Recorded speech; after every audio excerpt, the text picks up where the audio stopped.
Was there much crime in Gardena when you first came here? Very little. No, a murder was most unusual.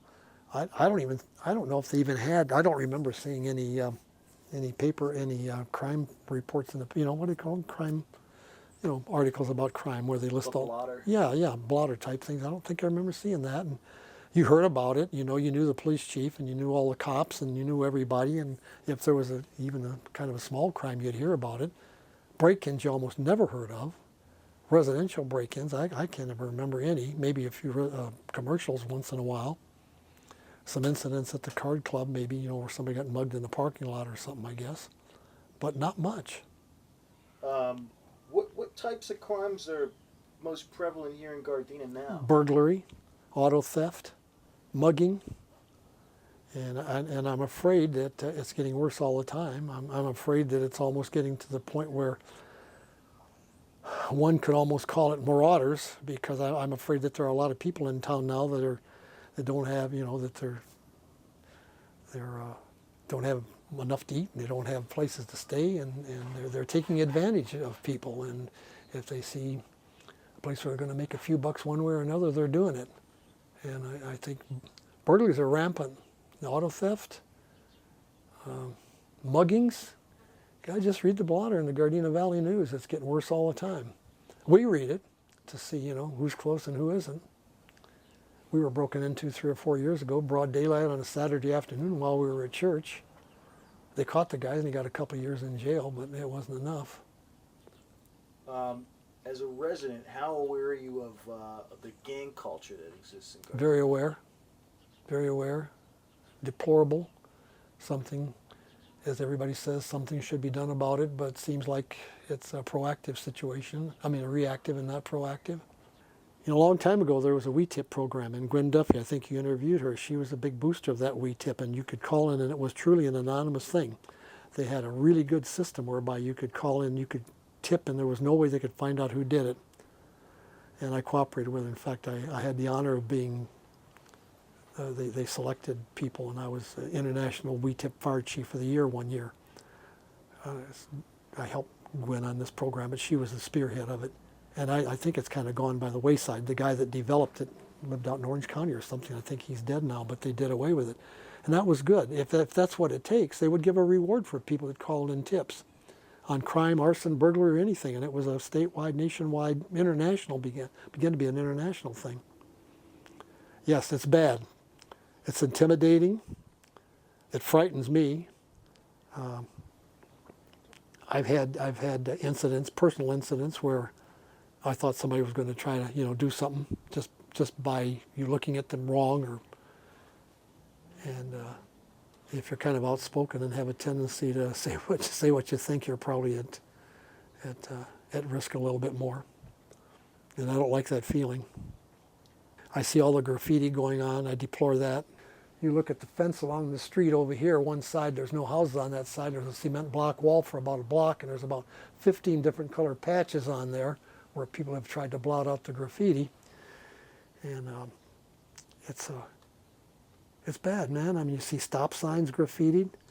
And the post office, the Gardena post office, main post office, Redondo Beach Boulevard, has graffiti on the letter slot, the drop boxes inside, the main drop boxes where you drop the letters, graffiti. It's been there for I don't know how long. They haven't got sense enough to wipe the graffiti off of the main slot boxes inside the main post office. When you come outside, there's a big sign on there, Gardena, California Post Office. And I think to myself, what a mess. The lawn is crappy, there's trash, there's debris on the floor. And that's the post office, Next to policemen and firemen, they were the big heroes, right? I think the police ought to be more active. They ought to stop them before it happens. If you can prevent fires before they happen, I think there's a better way to prevent.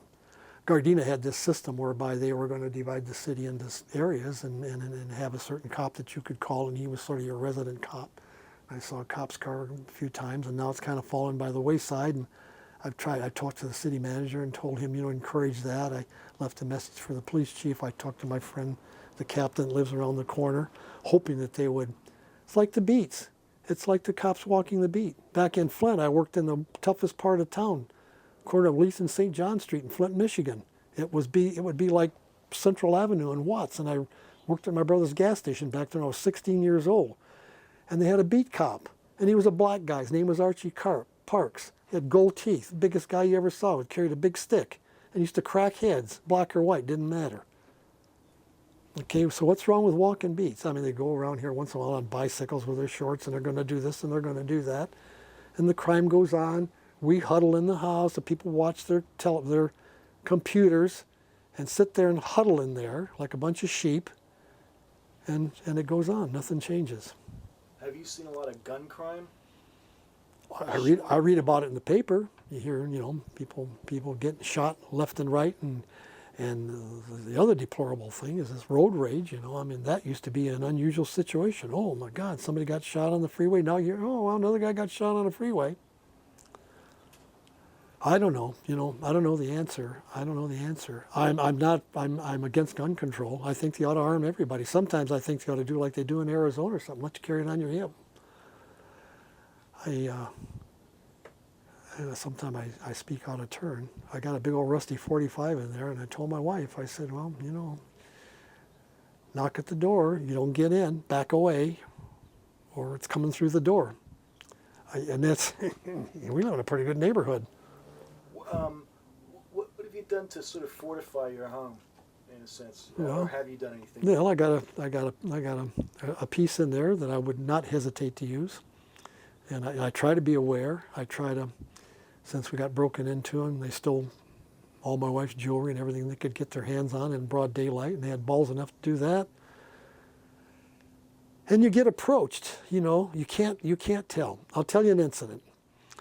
Again, coming home from church, Saturday night, praying for all the sinners. Open up the garage door right here, let my wife go through, open the back door. I'm getting out of the car. Black woman comes running across the street in the dark and says, hello, oh, hi. And I stop and turn her. She says, I'm your neighbor, live down the street. And I said, oh, okay, it's dark, I can't see. I see a car parked across the street, no lights on. She says, can I see you, man? I'm your neighbor, live down the street. I said, yeah. She said, well, my husband was there and he was working with a saw, he cut off his fingers and he cut off part of his hand, and I'll give you my driver's license. And she gives me this story. And it turns out that I'd heard this story before. And her husband didn't cut off her fingers. It would have been a fake driver's license. And I said, lady, I've heard this story before. I said, if you don't get the hell out of here, I said, I'm going in the house and I'm calling the cops. She hustled across the street and they got in and drove away. So here I am accosted coming in my driveway at night, giving me this story about how she lives down the street. Now the next one that comes by and her husband did cut off his damn fingers and lives down the street, I'll probably let the guy bleed to death. I tell a couple of my friends at an antique mall that I hang out at about this story. About 3 weeks later, she comes back and says, guess what? My girlfriend and I were out in front of the house, and this lady comes up and says, could you help me? My husband cut off his fingers. And the lady says, big light bulb lights up after what you told us. And she says to her friend, you stand here and watch. I'm running in and calling. So these people were hitting the area all over, El Segundo, Gardena. And that, that's pretty ballsy. That's pretty ballsy. Don't accost me in my own house in the dark. Can you tell me the story about the shooting outside on the corner that you were Oh, talking well, about? it was just an evening. It was just an evening. I guess it was on a weekday. I don't know if it was a weekend. My wife and I are watching television. Our den is on the east side of the house. And either we were getting ready to go to bed or something. We were both walking through the living room. You can see that the windows are pretty low there. And I hear pop, pop, pop over on the corner, and I recognize it as gunshots. And I hear cling, cling. It sounds like cartridges bouncing off of cement. And without thinking, I said to Loretta, I says, hit the deck, Loretta. I says, somebody's out there shooting. I didn't know who they were shooting at. So I heard the car screech around the corner, and I came outside, and I didn't see anything. And the next morning I came out, and one of the neighbors over here said he heard the cars screeching around the corner. And I was looking around out in front of the house, and I see a couple of cartridges laying on the front lawn by the sidewalk. And I look at the stucco real carefully by the window, and there's a chip of concrete, chip of stucco, right just a couple of inches below the window ledge. And we had been walking through the living room. That bullet could have come through the glass and got one of us. And I called the police, and the two cops came out the next day, and the female cop picked up the bullets and very nonchalant about it. I'm thinking, geez, I'm back at World War II again. She's acting, I guess it must have happened because she was being pretty nonchalant about it. And She picked up the cartridges, and I guess that's about all they could do. What could they do, you know? So it was a drive-by. They didn't care. They didn't care who got shot. And tell you the truth, that pissed me off. And it didn't help my feelings about things too much.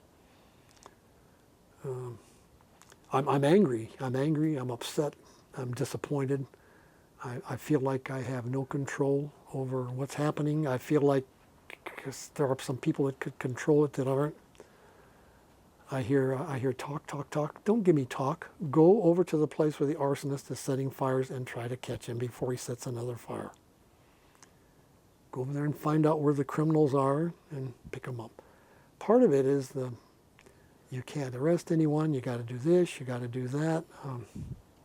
So anyway, I don't think enough is being done.